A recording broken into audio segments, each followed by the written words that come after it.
Foundation models in AWS really revolve around AWS Bedrock and the ability to interact with those models through Bedrock. They're large scale models that are trained on huge data sets. They also have the ability to use different use cases, and also they're packaged together and available as ready to use base models before you do anything to them.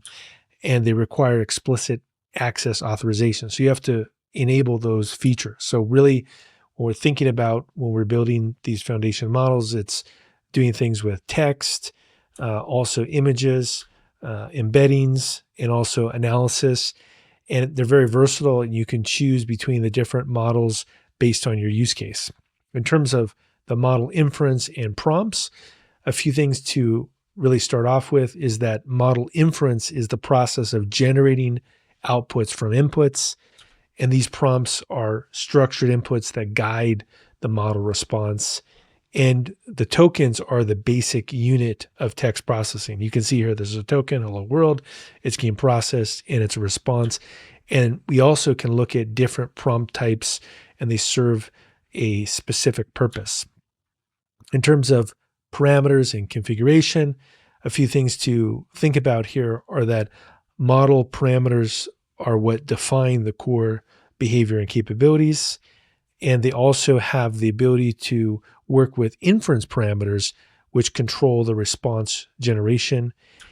And the playground is where you would test out some of these ideas. So this is one of the interactive components of the Bedrock platform is not only can you interact with it from an API, but you can also go into the chat and use these things and toggle the different features.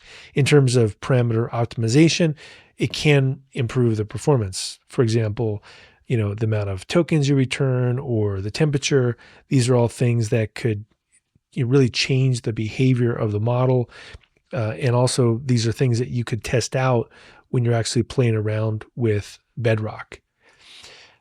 Now, embeddings and knowledge bases are other components of the Bedrock ecosystem as well. And these are vector-based information representations. And they support both the text and image embeddings.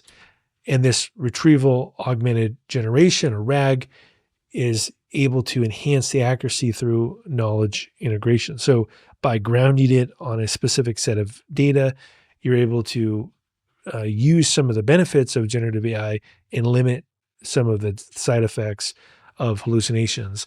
And the knowledge bases give you structured information. Some of the things to think about would be that with RAG, it's about query processing, knowledge retrieval, and response generation. And these are very valuable if you have a rich set of really high quality data in your organization. Let's say you're a book publisher. In terms of getting that response accuracy, this is going to happen through the integration. And if you look at the text here, it gets converted to the embedding. And then finally, you also could put images and convert those into embedding. Those go into a vector space, and then you have the ability to query that knowledge base.